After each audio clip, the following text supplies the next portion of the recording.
우리 제목을 한번 같이 따라해 볼까요? 폭풍 속의 주님. 여러분, 오늘 폭풍 속의 주님이라는 제목으로 같이 말씀 나누도록 하겠습니다. 오늘 본문인 이 마가복음이 쓰여질 당시의 상황을 보시면, 여러분, 예수 믿는 그리스도인들을 향한 이 로마 네로 황제의 큰 핍박이 있었습니다.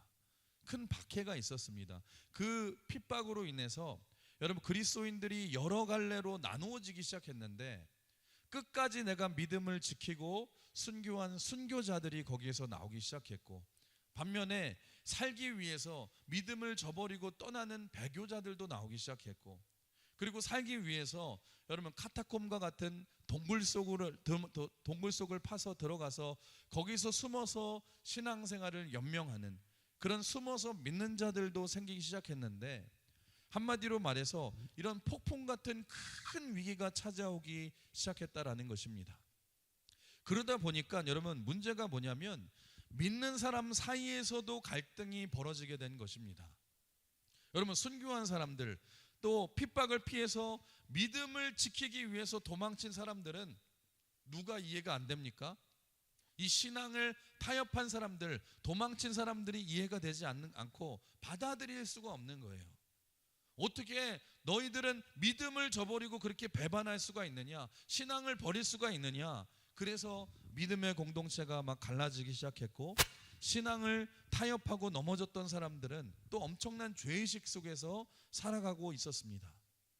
여러분, 그런 거친 폭풍우가 몰아치는 것과 같은 상황 속에서 오늘 마가복음을 통해서 당시 그리스도인들에게 전하고자 했던 메시지가 무엇입니까?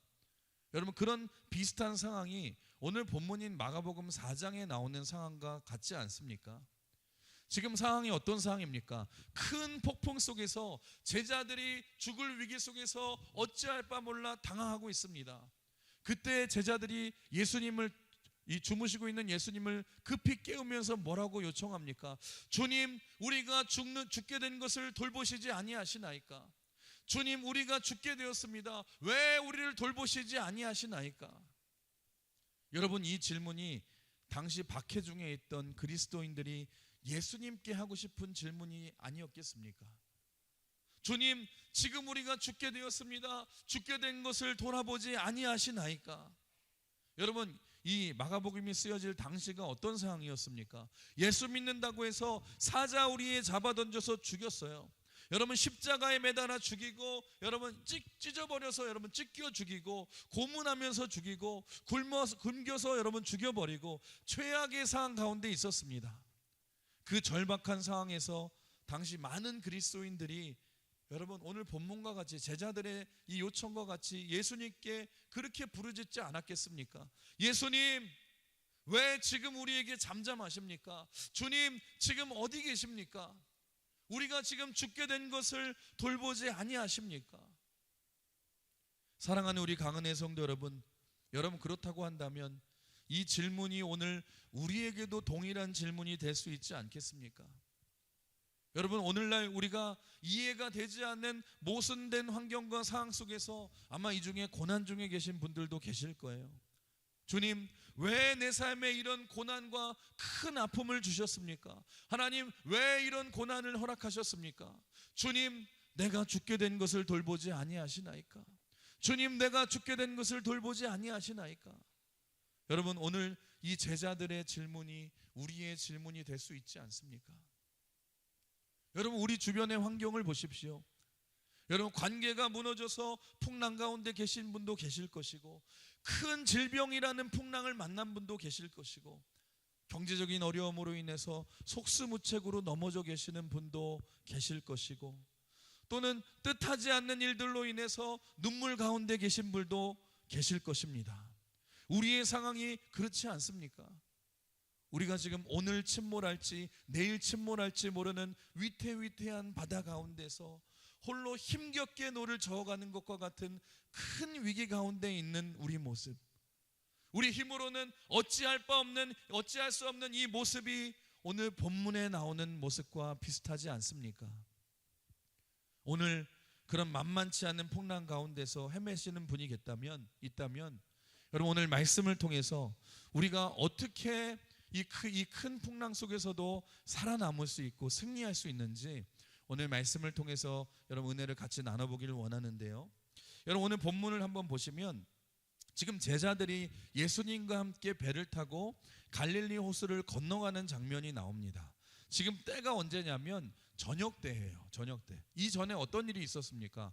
마가복음 이제 앞부분에 보시면 예수님께서 아침부터 배에 올라타셔서 배에서 하루 종일 수많은 사람들에게 말씀을 전하시고 하나님 나라의 복음을 전하시고 난 그 뒤입니다.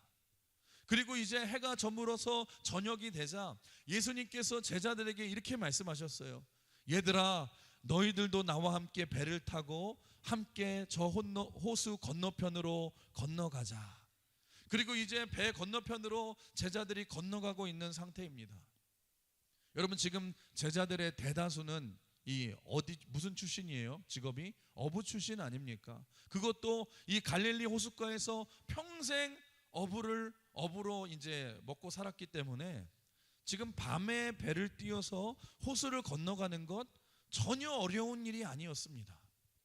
아마 그랬을 것 같아요. 여러분 이 배에 타신 예수님 곁에서 여러분 막 노를 저어가면서 여러분 자신들의 이 어부의 실력, 배 타는 실력을 예수님께 서로 자랑하기 위해서 여러분 막 노를 잡고 재빨리 막 빠른 속도로 움직였을 것이고 아는 지식을 총동원해서 배는 그렇게 움직이는 게 아니야, 이렇게 해야지, 이렇게 움직여야지 서로 자랑을 하고 예수님 앞에서 신나게 호수를 그 밤에 건너가고 있었을 것입니다. 그런데 여러분 날씨가 갑자기 흐려지기 시작하더니 엄청난 광풍이 불기 시작하는 거예요. 여러분 당시 이 갈릴리 호수는 어느 위치가 어디에 있었냐면 이 갈릴리 호수 근처에 있는 지중해 바다보다 해발이 300m나 낮은 위치에 있었고 또 갈릴리 호숫가 위쪽으로는 헐몬산에서 불어오는 차가운 바람이 있었기 때문에 여러분 이 갈릴리 호숫가는 평소에도 심상치 않게 풍랑이 부는 일이 많았다고 합니다. 여러분 그래도 수많은 세월 동안 이 고기를 잡았던 제자들에게는 풍랑을 만나는 것이 그리 낯설지는 않은 일이었거든요. 그런데 이번에는 좀 심상치 않은 거예요. 이번에 부는 풍랑은 뭔가 좀 다른 풍랑이 불어오기 시작하는 거예요. 오늘 본문을 보시면 뭐라고 표현했어요? 이 풍랑을 그냥 풍랑이라고 말하지 않고 큰 광풍이라고 말을 하고 있습니다. 무슨 말이냐? 지금 어부 출신인 제자들이 보기에도 처음 경험해보는 엄청난 풍랑. 평소 같았으면 뭐 어느 정도 제주껏 풍랑을 피해가고 여러분 제주껏 기술로 넘어갈 수 있었는데 여러분 이번에 보는 풍랑은 12명의 제자가 힘을 다해서 여러분 물을 퍼내도 이겨낼 수 없을 것 같은 생명의 위협을 느끼게 만드는 큰 광풍이 지금 불기 시작한 것입니다. 여러분 그런 제자들을 향해서 오늘 본문인 40절 예수님이 나중에 40절에 보시면 이런 말씀을 하세요. 우리 같이 한번 40절 읽어볼까요? 화면 보시고 시작. 이에 제자들에게 이르시되 어찌하여 이렇게 무서워하느냐 너희가 어찌 믿음이 없느냐 하시니. 여러분 예수님께서 거친 풍랑을 잠잠케 하신 후에 제자들에게 뭐라고 책망하셨습니까? 얘들아 너희가 어찌하여 믿음이 없느냐. 믿음이 없음을 책망하시지 않습니까? 여러분 그렇다면 예수님께서 제자들의 믿음이 없음을 책망하시고 안타까워하신 이유가 무엇입니까? 여러분 오늘 본문인 이 마가복음 4장 앞부분에 보시면 예수님과 제자들이 이 아침부터 갈릴리 호숫가에서 배를 타고 건너가기 전까지 한 일이 뭐예요? 예수님께서 하루 종일 사람들에게 하나님 나라 복음을 증거하셨어요. 이 앞부분에 보시면 씨 뿌리는 비유를 비롯해서 여러 가지 말씀을 전할 때에 제자들은 뭐 하고 있었습니까? 아마 가장 가까운 곳에서 하루 종일 예수님의 말씀을 들었을 거예요. 여러분 듣기만 하고 끝난 것입니까? 아니에요. 아마 제자들이 다 그렇게 말씀을 들으면서 그래 맞아 내가 믿음으로 살아야지 저런 믿음을 가지고 살아야지 생각하며 다짐을 했던 제자들이 지금 큰 풍랑을 나중에 만나게 되자 여러분 믿음을 저버리는 모습이 나오지 않습니까? 여러분 이상합니다. 제자들이 아침에 말씀을 들을 때는요, 믿음이 좋아 보였거든요.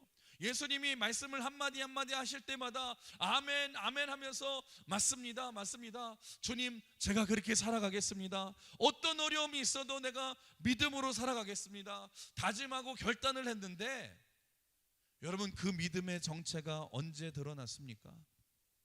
우리 인생에 평안할 때는 그 믿음의 수준이 드러나지 않아요. 언제 드러나요? 큰 풍랑을 만나자 진짜 우리의 믿음의 수준이 드러나지 않습니까?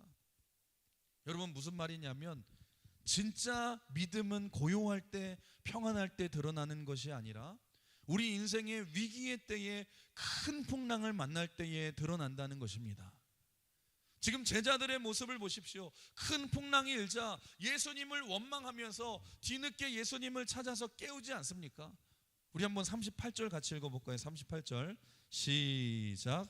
예수께서는 고물에서 베개를 베고 주무시더니 제자들이 깨우며 이르되 선생님이여 우리가 죽게 된 것을 돌보지 아니하시나이까 하니.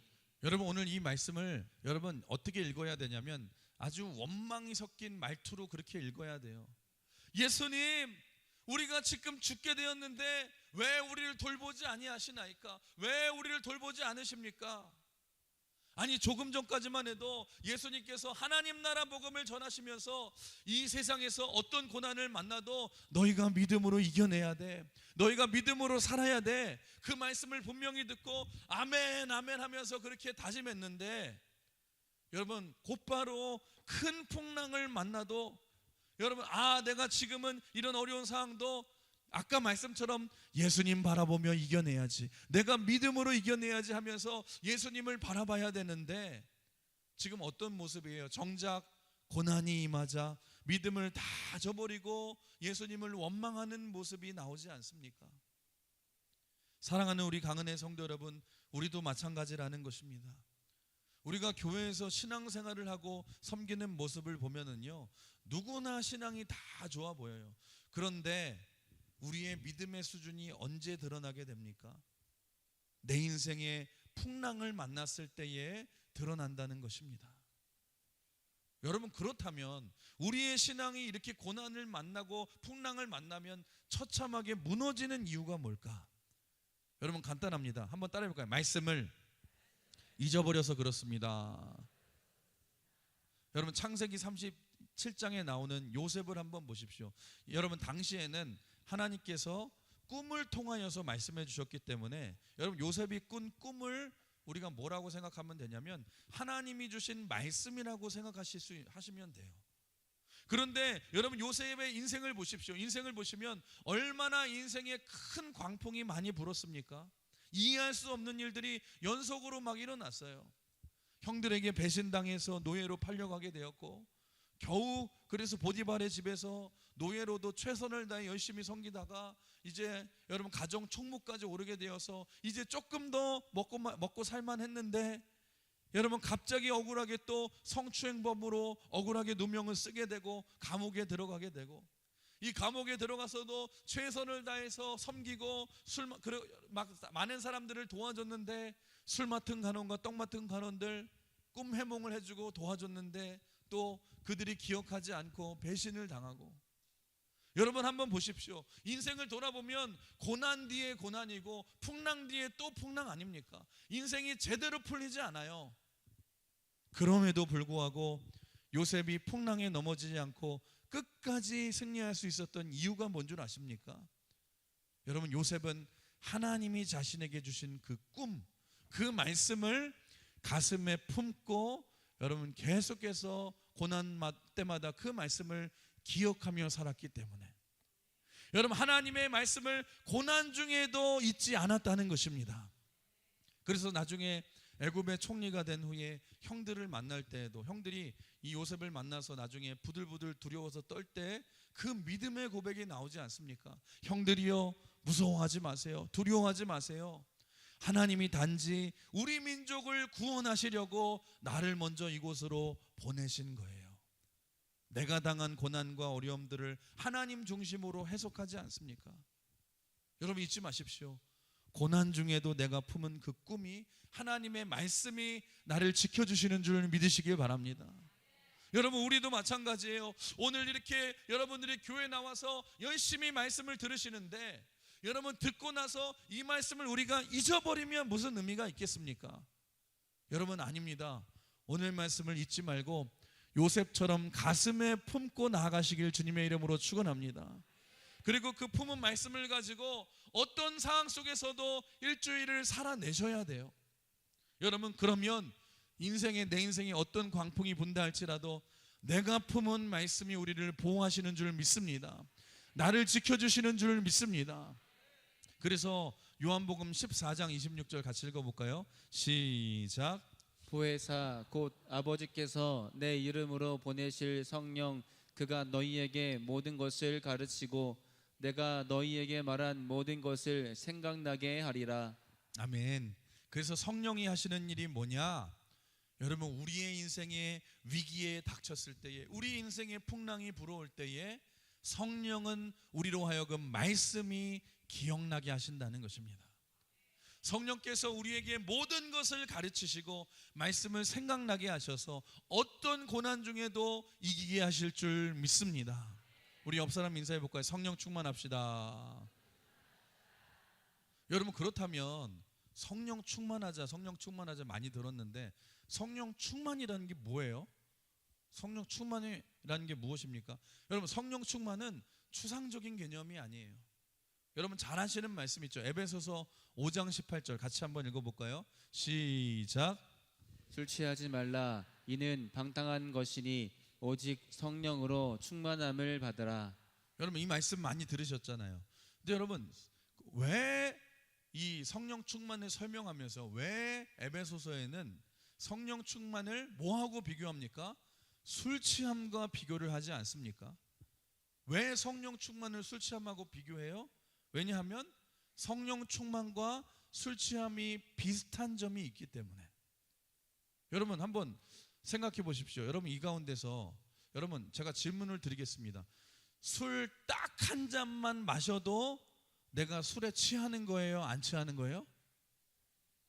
뭐 술을 지금 한 번도 안 마셔본 사람처럼 눈만 끔뻑끔뻑 뜨고 아닌 것 척하고 있고, 술 취하는 거예요? 아닌 거예요? 그래서 취하지 않는 거 이거 하다가 이거 말하면 안 되지, 이거 내가 뭐 그런 것처럼 그렇게 생각하시는 분도 있는데, 여러분 한번 이렇게 생각해 보세요. 나는 괜찮다고 하는데 만약에 여러분 술 딱 한 잔밖에 안 했는데 경찰이 음주 단속합니다. 불어보세요. 삐 그러면은 술 한 잔 마셨다고 해서 안 걸려요? 걸려요?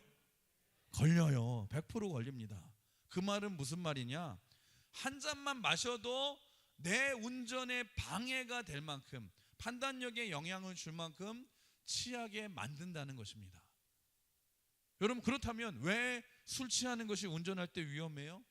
술이 여러분 우리 안에 몸속에 들어가면 어떤 현상이 벌어집니까? 술이 여러분 우리 안에 들어가면 취한다는 것은 뭐냐면 우리의 생각과 정신과 모든 것을 컨트롤하는 거예요. 지배하기 시작하는 거예요. 여러분, 술 마시면 어떤 현상이 일어나요? 일단 생각이, 머리가 알딸딸해지고요, 혀가 막 꼬이기 시작하고요, 그리고 걸음걸이가 막 이상해지기 시작하고, 몸이 내 마음대로 막 움직이지 않고요, 정신력이 막 판단력이 흐려지기 시작하고, 여러분 눈이 잘 보이지가 않고 이상한 말을 하기 시작해요. 여러분, 이런 것을 술 취했다고 말하지 않습니까? 한마디로 말하면 술이 나를 지배하고 있는 거예요. 여러분, 마찬가지로 성령 충만이라는 것은 이 술 취함의 원리와 비슷한 원리라는 것입니다. 여러분, 성령께서 내 생각을 지배하셔야 되고, 성령이 내 언어를 통제하시는 거고, 성령이 내 발걸음을 인도하시는 거고, 성령이 내 생각과 내 판단과 마음을 다스리시는 거예요. 그러면 어떤 일이 벌어집니까? 하나님이 기뻐하시는 말을 하게 되고, 하나님이 기뻐하시는 행동을 하게 되고, 하나님이 기뻐하시는 인생을 살아가는 것, 그게 성령 충만인 줄 믿습니다. 옆 사람 한번 다시 인사해 볼까요? 술 취하지 말고 성령 충만합시다. 여러분, 성령 충만함으로 말씀을 우리 가슴에 품고 살아갈 때에 풍랑 속에서도 승리할 수 있는 줄 믿습니다. 여러분, 그런데 지금 제자들이 여러분 이 풍랑 가운데 두려워서 벌벌벌 떨고 있는 이유가 뭐예요? 지금 말씀을 잃어버리니까 믿음이 흔들거리고, 여러분 그 믿음이 흔들거리니까 어떤 현상이 일어나냐? 예수님이 보이지 않고 큰 풍랑만 보이는 거예요. 여러분 지금 제자들은 예수님이 함께 계시다는 사실을 잊어버리고 있어요. 사랑하는 성도 여러분, 예수님이 함께 하시면 우리는 안전한 인생이 될 줄 믿습니다. 그런데 믿음이 흔들흔들거리니까 제자들이 뭐라고 생각했습니까? 여러분, 제자들은 이런 착각을 하고 있었어요. 예수님이 뭘 해주셔야지만 내가 안전하고, 예수님이 아무것도 안 해주시면 내가 위험하다고 생각하는 것. 여러분, 그런데 그렇지 않다라는 것입니다. 사랑하는 성도 여러분, 우리 예수님은 온 세상의 주관자이신 줄 믿습니다. 우리 예수님은 통치자이신 줄 믿습니다. 예수님은 그 존재 자체가 우리에게 힘이 되시는 것이지, 예수님이 뭘 해주셔야지만 아이고 우리가 다행이다 하다가 예수님이 아무것도 안 해주시면 막 불안해하고 그런 것이 아니라는 것입니다. 아니, 풍랑과 같은 자연도 주관하시고 다스리시는 하나님이신데, 여러분 예수님이 함께 하시면 안전하신 줄 믿습니다. 그런데 지금 제자들의 문제가 무엇입니까? 그 예수님을 태우고 배가 가고 있는데도 예수님을 바라보지 못하고 큰 풍랑을 바라보면서 두려워하면서 예수님이 함께하고 계시다는 사실을 잊고 있었다는 것 아닙니까? 여러분 잊지 마세요. 예수님을 잊어버리니까 예수님이 안 보이고, 오히려 문제가 커 보이고, 풍랑이 커 보이고, 문제가 커 보이고, 고난이 커 보이고, 여러분 상처가 커 보이고, 그래서 두려움이 엄습하게 되었다는 것입니다. 그래서 여러분 제일 중요한 게 뭔 줄 아세요? 한번 따라해 볼까요? 고난의 때에는 내 시선이 중요합니다. 여러분, 내가 누구를 바라보고 있느냐, 내가 지금 어디를 바라보고 있느냐가 지금 중요하다라는 거예요. 제가 군대에서 여러분 이제 훈련을 할 때에 높은 곳에서 뛰어내리는 훈련을 하게 되었는데, 여러분 제가 이래봬도 고소공포증이 되게 굉장히 크거든요. 그래서 올라가서 여러분 밑을 바라보니까 막 처음 느껴서 다리가 막 후들후들 막 거리고요. 너무너무 무서운 거예요. 속으로 무슨 생각이 드냐면, 여기서 떨어지면 뼈도 못 추리겠구나, 당장 죽겠구나. 그랬더니 옆에서 교관이 뭐라 그래요? 뭐라고 했냐면 막 소리 지르면서 얘기하는 거야. 엄살 부리지 마, 빨리 뛰어, 빨리 뛰어. 그러면서 계속해서 저를 때리면서 막 등짝을 때리면서 한 소리가 뭐냐면, 밑에 보지 말고 저 멀리 산을 봐, 산을 봐, 그러는 거예요. 근데 여러분 이상한 게, 밑을 볼 때만 해도 이거 뼈도 못 추겠구나, 죽겠구나, 막 다리가 후들후들 거리다가 저 멀리 산을 바라보니까 이상해요. 마음이 조금씩 평안해지더라고요. 여러분 우리의 인생도 마찬가지 아닙니까? 여러분 살아계신 하나님, 우리 인생을 통치하시는 그 예수님이 우리를 지켜주시고 우리와 함께 하시고 우리를 동행하고 있으신데, 우리의 그 시선이 지금 예수님을 향해 있을 때는 두렵지 않거든요. 여러분 저도 목회를 할 때 예수님 바라보고 예수님만 의지하면은요, 어떤 문제가 생겨도 두렵지 않습니다. 예수님이 함께 하시는데 뭐가 두렵겠습니까? 근데 언제 흔들리고 두려움이 엄습하냐면, 예수님을 향한 내 시선이 흐트러뜨리고 다른 것을 향해 갈 때에 이상해요. 두려워지는 거예요. 여러분 신앙생활에서는 시선이 중요하다라는 것입니다. 여러분 사람 사이의 관계에서도 한번 보세요. 사람 사이의 관계에서 제일 기분 나쁠 때가 언제예요? 여러분 여러 사람이 같이 있는데도 저 사람 나를 무시하네, 투명인간 취급할 때 여러분 굉장히 기분 나쁘하지 않습니까? 여러분 부부끼리 사이가 안 좋을 때도 주로 하는 얘기가 뭐예요? 여러분 남편이 집에 왔는데도요, 아내가 인간 취급을 안 하는 거예요. 하루 종일 밖에 있다 들어와도 쳐다보지도 않고, 인사는커녕 쳐다보지도 않고, 오직 우리 강아지만이 여러분 들어와서 꼬리를 막 흔들고 있고 반겨주고, TV를 봐도 신경을 안 쓰고, 뭘 해도 투명인간 취급을 받고, 여러분 존재감이 없어요. 사람이 지금 있는데 없는 취급을 하면은 얼마나 기분 나쁜 일입니까? 여러분 오늘 본문의 상황이 그런 상황 아닙니까? 아니 천지를 주관하시는 예수님이 지금 배 안에 계시는데, 자연을 다스리시는, 풍랑을 다스리시는 문제 위에 계신 크신 예수님이 여러분 지금 배 안에 계시는데, 지금 제자들은 마치 예수님이 없는 것처럼, 아니 예수님은 아무 능력이 없으신 분처럼 그냥 잠만 드르렁 주무시는 무능력한 사람처럼 취급을 하면서 믿지 못하고 있는 것 아닙니까? 근데 여러분 따지고 보면은요, 제자들이 지금 예수님이 배 안에 계신 사실을 알았어요? 몰랐어요? 알고 있었습니다. 그런데 제자들은 지금 어쩌면 예수님이 배 안에서 주무시고 계시는 것이 못마땅한 거예요. 이 말은 무슨 말이냐면, 제자들은 예수님을 어떻게 믿었냐면, 예수님이 깨어있을 때에만 예수님이 능력 있으신 분이시고, 예수님이 주무시면 능력이 안 나타난다고 생각을 하고 있었다는 것입니다. 여러분, 우리도 마찬가지 아닙니까? 우리도 예수님을 믿지만 예수님은 날 위해 뭘 해주셔야지만 우리 예수님은 능력 있는 분이시고, 우리 예수님이 아무것도 안 하고 계실 때에는 아무 능력이나 힘이 없으신 분으로 우리가 믿고 있지 않습니까? 여러분, 내가 예수님을 정말 자연도 주관하시는 하나님이시라고 우리가 믿는다면 우리가 이렇게 고백해야 되지 않겠습니까? 지금 이런 큰 풍랑이 있음에도 불구하고 예수님이 지금 주무시고 계시니 지금 안전한가 보다, 내가 지금 안전한가 보다, 이런 마음을 가져야 되지 않겠습니까? 한번 생각해 보세요. 여러분, 이런 큰 위기 중에도 예수님이 주무실 정도면은요, 이 배가 안전하다는 거 아니에요? 정말 여러분, 예수님이 위험하다고 느끼셨으면 예수님이 어떻게 하셨겠습니까? 직접 일어나셔서 자는 제자들을 오히려 두들겨 패서라도 막 깨우셔서 얘들아 빨리 일어나라, 지금 상황이 심각하다 그러셨겠지만, 지금 이 풍랑 중에도 예수님이 주무시고 계시다면 여러분, 우리가 어떤 믿음을 가져야 돼요? 예수님도 주무시는데 걱정할 필요가 없겠구나, 염려할 필요가 없겠구나, 그 믿음을 가져야 되지 않겠습니까? 사랑하는 성도 여러분, 잊지 마십시오. 예수님이 주무시고 계셔도 우리는 예수님을 믿어야 되고, 예수님이 일어나셔 능력을 행하셔도 우리는 예수님을 믿어야 하고, 예수님이 계신 것 자체가 우리의 힘인 줄 믿으시길 바랍니다. 예수님이 계신 것 자체가 우리의 능력인 줄 믿습니다. 때로는 우리가 인생을 살다 보면 그렇게 느낄 때가 있어요.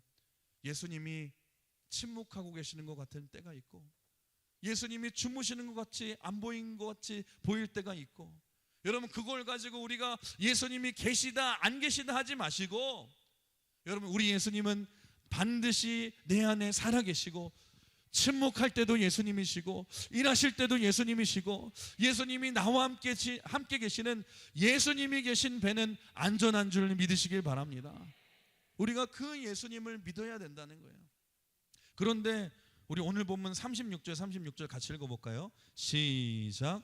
그날 저물 때에 제자들에게 이르시되 우리가 저편으로 건너가자 하시니 그들이 무리를 떠나 예수를 배에 계신 그대로 모시고 가매 다른 배들도 함께 하더니. 여러분, 여기 본문을 자세히 읽어보시면은 지금 이 갈릴리 호숫가를 건너는 배는 예수님만 태운 배만 건너간 것이 아니라 그 배에 올라타지 못했던, 예수님을 계속 쫓아가고 싶었던 무리들도 서둘러 배에 올라탄 이 배들이 있었다고 지금 36절에서 말하고 있어요.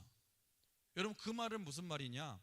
지금 막 풍랑이 일고 있을 때에 예수님이 타신 배만 풍랑을 만난 것이 아니라 다른 배들도 풍랑을 겪고 있다라는 것 아닙니까? 여러분, 그렇다고 한다면 한번 생각해 보십시오. 여러분, 다른 배들도 큰 풍랑을 만나서 지금 죽을 위기 가운데 처해 있는데, 여러분 생각해 보면 그나마 제자들이 탄 배는 예수님이 타고 계시니까 안전한 배 아닙니까? 무슨 말이냐? 여러분, 우리가 인생을 살다 보면 여러 가지 형태의 풍랑 같은 고난을 만날 때가 있는데, 우리가 예수님을 믿는다고 고난이 피해가는 것도 아니고, 예수님을 안 믿는다고 고난만 닥치는 것도 아니고, 여러분 모든 사람이 다 고난을 만나지만 한번 생각해 보십시오.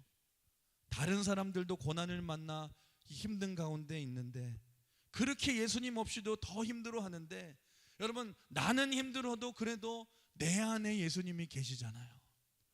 여러분, 내 인생의 배에 예수님이 다 계시잖아요. 그래도 다른 사람보다는 낫지 않겠습니까? 여러분 이게 얼마나 감사한 일입니까? 예수님이 없는 배, 여러분 그런 배는 소망도 없는데 예수님이 없는 인생은 고난의 풍랑이 여러분 일대에 얼마나 더 힘들겠습니까? 그래도 고난 중에도 내가 예수님을 모시고 예수님이 함께 하시는 내 인생이 얼마나 복된 인생입니까? 여러분 예수님이 함께 하시니, 예수님이 그래도 손잡아 주시니 그래도 이 고난 중에 버틸 수 있고 고난 중에 이길 수 있잖아요. 여러분 그렇다면 결론적으로 이런 인생의 큰 풍랑 속에서 우리가 어떻게 반응해야 되고 어떻게 승리해야 되나? 우리 한번 따라해 볼까요? 예수님을 믿는 믿음으로 반응해야 합니다. 여러분 한번 생각해 봅시다. 예수님께서 여러분 만물을 막 주관하시고 다 섭리하시는데 왜 제자들에게 이런 풍랑을 허용하시고 허락하셨습니까? 여러분 아까 배운 믿음을 사용하고 믿음이 성숙하기를 원하시고 믿음으로 승리하기를 원하시는 거예요. 아까 말씀드렸다시피 여러분 우리가 다 이렇게 양복 입고 편안하게 입고 여러분 편안한 채 있으면 예배 드릴 때는요 다 믿음의 사람처럼 보여요. 그런데 우리 인생의 풍랑이 일면 우리의 믿음이 진짜인지 가짜인지가 다 드러나지 않습니까? 여러분 그래서 기억하십시오. 따라해 볼까요? 풍랑은 내 믿음이 보이고 내 믿음을 사용할 때입니다. 여러분 이때에 움츠려 계시거나 믿음을 저버리면 안 돼요. 우리가 예수 그리스도를 믿는 믿음을 사용해서 믿음으로 승리하시길 주님의 이름으로 축원합니다. 왜 그런 줄 아세요? 하나님은 언제나 믿음이 있는 곳에서 역사하시고 믿음을 통해서 일하시기 때문에, 여러분 성경을 보시면 어디든지 기적이 일어나는 것을 보시면 믿음이 항상 존재했어요. 예수님께서 항상 병자를 고치시면서도 기도하며 고치시면서도 항상 하신 말씀이 있어요. 내 믿음대로 될지어다. 여러분 12회를 혈루증으로 앓던 여인 고침받은 이유가 무엇입니까? 여러분 그 당시에 수많은 사람들이 예수님의 옷자락을 붙잡았지만 오직 12회를 앓던 이 혈루증을 앓던 여인만이 고침을 받았어요. 그 이유가 뭐예요? 예수님이 내 병을 고쳐주신다는 확실한 믿음을 가지고 믿음의 만짐이었기 때문에, 그 믿음으로 손을 대자 혈루의 근원이 마르고 치유함을 받았더라. 사랑하는 성도 여러분, 오늘 이 아침에 예수님께서 우리 인생의 풍랑을 통해서 원하시는 것이 무엇입니까? 여러분 풍랑일 때는 주저하지 말고 두려워하지 말고 예수 그리스도를 믿는 믿음을 붙들고 믿음으로 반응하시길 주님의 이름으로 축원합니다. 반드시 하나님이 일으켜 주실 줄 믿습니다. 기적이 일어날 줄 믿습니다. 믿음이 있는 곳에 하나님이 역사하시는 줄 믿습니다. 여러분 오늘 예배를 드릴 때도요 그냥 드리시면 안 돼요. 믿음으로 예배하셔야 돼요. 여러분 믿음으로 찬양하셔야 돼요.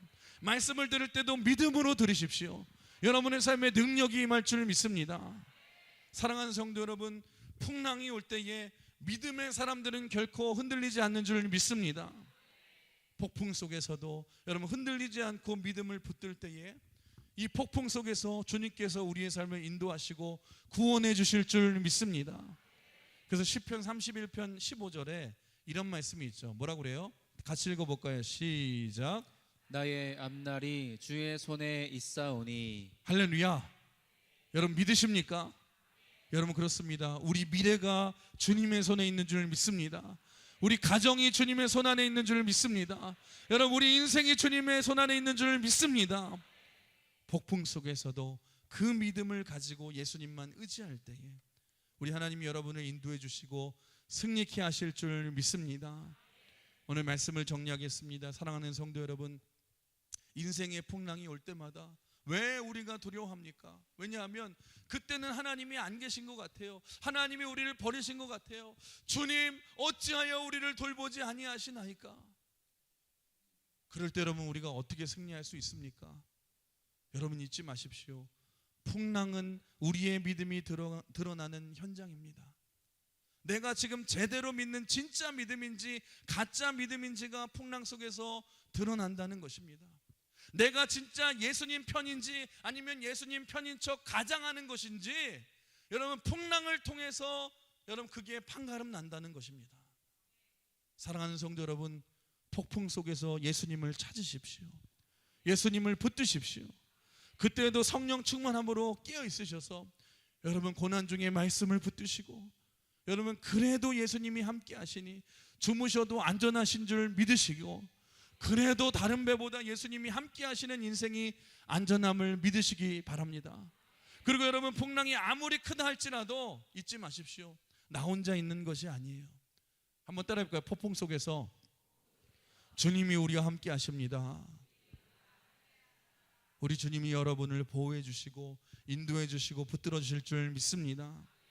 그 믿음을 가지고 여러분 그 믿음을 사용하셔서 여러분 큰 풍랑 속에서도 폭풍 속에서도 예수님이 나의 손을 잡고 계심을 여러분 기억하시면서 여러분이 어려운 시간을 믿음으로 버티고 견디고 이겨내서 합력하여 선을 이루시고 승리하시는 저와 여러분 되시길 주님의 이름으로 축원합니다. 마지막으로 우리 시편 43편 5절의 말씀을 같이 읽고 마칠 텐데요. 같이 읽어볼까요? 시작. 내 영혼아 내가 어찌하여 낙심하며 어찌하여 내 속에서 불안해하는가. 너는 하나님께 소망을 두라. 그가 나타나 도우심으로 말미암아 내 하나님을 여전히 찬송하리로다. 아멘. 아멘. 여러분 폭풍 속에 있다 할지라도 결코 망하지 않습니다. 결코 죽지 않습니다. 폭풍 속에서 우리 주님이 우리의 손을 잡고 계심을 기억하시면서 예수님과 함께 믿음으로 승리하시는 여러분 되시길 주님의 이름으로 축원합니다. 우리 같이 한번 이 찬양 기억하시면서 우리 같이 나누기를 원하는데요.